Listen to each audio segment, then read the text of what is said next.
So many meetings named for so many bodies of water. And we call ourselves Three Rivers. And I just kind of rattled off this whole spiel about the confluent rivers and the watershed that holds us. And and waking up and thinking about that, I wanted to explore a little bit more about what this whole watershed business is. Because we, as hosts of Three Rivers, have said that watersheds and watershed discipleship is an important thing to us. When I was a young adult living in Berkeley, California, there was an ecological activist named Peter Berg. And one of the things that Peter would do was to take like a can of blue paint, and at first unofficially and then with the sanction of the city of Berkeley, he would paint the streets with like meandering blue lines to signify where the creeks existed and were submerged under the concrete, where the watercourse way had once been but had then been culverted and domesticated and put underneath the pavement. One of those creeks that he painted a blue line was actually daylighted. They dug up the culvert, they took vacant land and made it into a park, and that was Strawberry Creek. And they discovered that the unearthing of it and letting it run its natural watercourse way meant that there were a whole lot less street flooding that happened when they allowed the creek to exist and be free.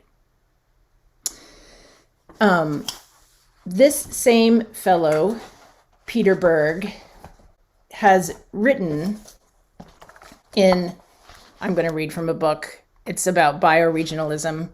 He wrote, "We need a positive politics that views the late industrial crisis," that's the time we're living in right now, "as a transition towards a society that is based in rather than on top of life. Based in rather than on top of life." And I thought about how the action of paving over all of these creeks has just, we are based on top of and not situated in life in so many of the kind of habits of ourselves. And so back to watersheds. What is a watershed?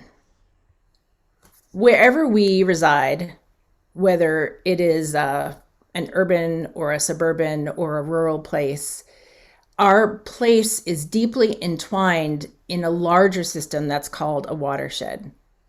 It's the drainage basin and the tributaries that feed into a particular body of water, such as a large lake or an ocean. John Wesley Powell, who is a geographer and the first non-Indigenous person to run the Colorado River, defines watershed like this: the area of land, a bounded hydrologic system within which all living things are inextricably linked by their common watercourse, and where logic demands that if humans settle there, they become part of that community. I had a permaculture teacher who called watersheds basins of relations. Drainage basins of relations. And one of the values that Three Rivers talks about holding is that of watershed discipleship, which is a term that was coined by someone named Ched Myers of Bartimaeus Cooperative Ministries. If you were at New England Yearly Meeting, you probably heard Charisse Bach talk about watershed discipleship. Watershed discipleship is a triple entendre. And it has to do with the watershed moment we're in, with watersheds as teachers, watersheds, discipling ourselves to the teacher of the watershed, and the watershed, becoming disciples of our watersheds and watersheds as teachers. The watershed moment that we find ourselves in is one of ecological crisis and racial uprising and an opportunity for incredible change and transition.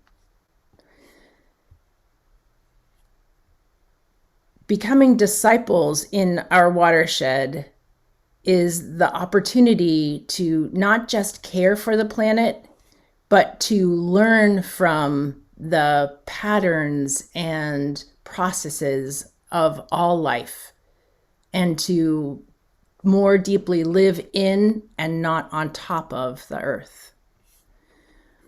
And watershed as teacher, Ched Myers says this: to be faithful disciples in a watershed, to learn from life at this historical watershed moment, we need to become disciples of watersheds, to have everything to teach us about interrelatedness and resiliency.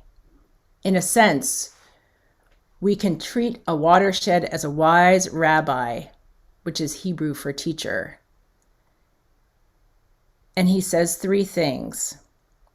We won't save places we love. We can't love places we don't know. And we don't know places we haven't learned. And I think I'm going to read that again, and I'm going to add one word, and then I'm going to invite us to transition into our small groups. We won't save places and people we don't love. We can't love places and people we don't know. And we don't know places and people we haven't learned. Each of us has a particular place and a particular people in our context to know, to learn, and to love. Who are you? Where are you being called to learn, to know, and to love?